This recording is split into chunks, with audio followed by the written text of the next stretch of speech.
There were rumors. People started overstocking things.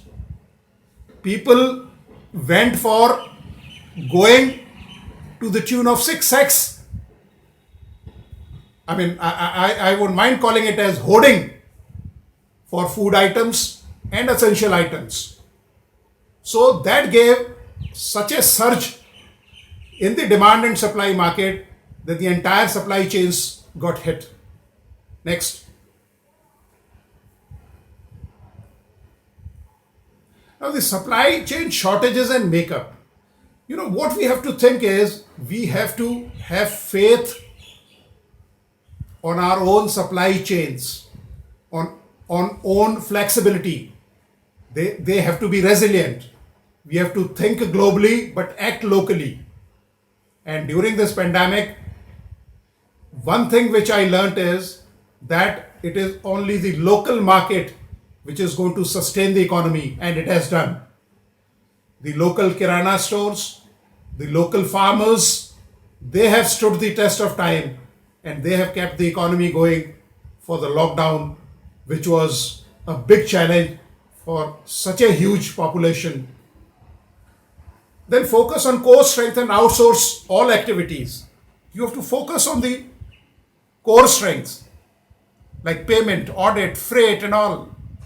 Improve collaboration between manufacturer, supplier, and retailer. You see, they are not competitors. They have to be taken on board, and you have to think alike. You have to think in the same direction, and you have to move in the same direction. The data-driven forecasting, I will be touching this point slightly later. The product availability. I'm quite surprised that sometimes we go totally lopsided. We are not able to decide, like we are so advanced in space industry, we are so advanced in various other aspects, but we are not able to give. I mean, I was appalled when I was reading the news items that the PP and the mask were not available. By no stretch of imagination, we can tolerate this, we can accept this. That flexibility has to be there. If you recall, in good old days, when the saber war came to an end, there was a very famous company called Wilkinson Sword. They realized that the saber warfare is going out, so they comfortably switched over in producing shaving blades with just slight modifications in their assembly lines. Then you have to utilize mobile-based technology. Today, ICT has got a great role in supply chain management. Whatever assets you have, you can have those asset visibility. You can pose those assets, or you can suitably place them at places where the requirement is more, and the lateral induction of the inventory can be carried out by using the ICT. Next.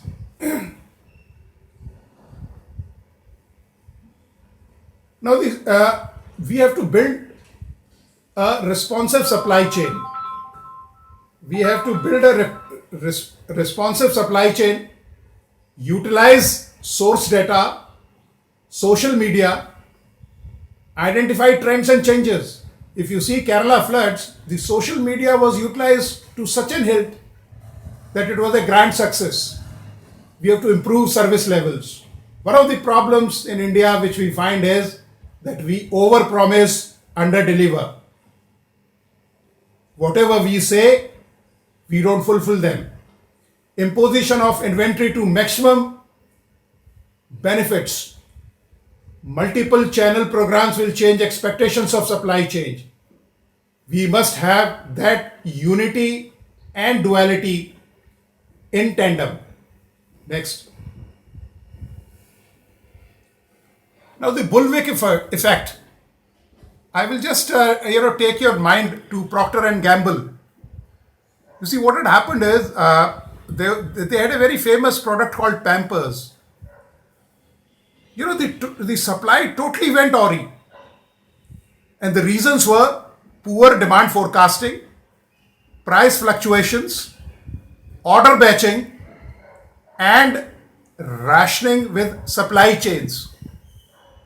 So when your basic inputs go bad, or when your basic inputs they go rogue, you are going to have these kind of effects. Next. All this resulted in supply chain fluctuations and PNG orders. The flow of information was inaccurate, distorted information was given, excessive inventories were stored, poor customer service. As I have already told you, today the economy is customer centric. Gone are the days when we used to talk of customer satisfaction. Today we are talking of customer ecstasy. Loss of revenues. What the federal governments and the central government is facing this is the loss of revenues. That's why the lockdown is gradually being opened so that the economy can breathe and they miss the production lines. Next. This is not a unique which happened with PNG. It also was experienced by Hewlett and Packard, Bristol Myers as far as pharma field is concerned, and there are large number of pharma companies who have really made a good fortune, but there are some who are still struggling because they did not have flexibility. It can lead to stockpiles of inventory up to 100 days, whereas we are talking in terms of just-in-time inventory. So gone are the days where you could hold up the inventory because everything costs money, because as they say, there are no free lunches. Next. Now the supply chain trends are move trends centralized, procurement, logistics and tracking of cost, rationalization of supply base to a small set of strategic suppliers. We have to categorize the suppliers again on three categories. You can have strategic suppliers, you can have operational suppliers, and you can have tactical suppliers. Outsourcing the procurement of non-strategic items. Everything should not be kept in the same basket. They have to be, dispersion should be the flavor of the day. Stress on real-time response to the customer requirement. We should know what the customer wants. If he's asking for apples, there's no point, supplying oranges. So that flexibility has to be there. Greater emphasis on better forecasting, sales and operations, planning and information and sharing across the supply chains. And finally, growing emphasis on certifications and training for procurement professionals. One of the most important thing I have seen is that whenever there is a cost cutting in the corporate world, there are three things which get addressed. First is cut the staff. Second is cut the salaries or the perks, and third is cut on the training. As I told you, the best practices have been taken from the army. Training is a must for all the professionals. Next. Now, inability of supply chain personnel to keep up with the rapid environmental changes and technological changes in procurement system. Integrating multi-systems existing internally. You have to have multi-echelon approach. You cannot bank that, yes, if my assembly line is meant for this, we are going to work on this pattern only, or we are going to just churn out items from this only. Greater emphasis on price rather than the total cost, because everything is price driven. Next. Next, please. Then there are certain hard skills which are required. I will not labor much on this. You can just have the most important thing here is the technical understanding and the business ethics. I just want to tell you that there is a difference between an industrialist and a businessman. If you go back, the Tata, Ratan Tata, and such like people, those who are the industrialists, because an industrialist creates wealth and a businessman creates profit. Next, please. Now, the soft skill and personality attributes for the supply chain managers. As I have told you, training is a very important part, and the young Turks or the young professionals should be exposed to ability to logically organize thoughts, time management. Time management was of essence in this pandemic, because there is no point if you are not able to provide right quantity at the right time in the right place. Leadership. There is a void and a deficit of leadership, whether they are business leaders at tactical level or operational level or at strategical level. Desire to learn. Unfortunately, the university programs leaves the corporate world to learning, relearning, and skilling the people who are recruited. So the learning has to be redefined post pandemic. Next. Next, please. Now I will touch upon on the disaster situations also. Next, please. The logistics section. You see, relief is a duty of government and not a charity. During this pandemic, you must have seen the Delhi government was feeding, say, about 10 lakh people. The other federal governments are also feeding people. So during crisis, during disaster-like situations, relief is a duty of government and is not a charity. Next.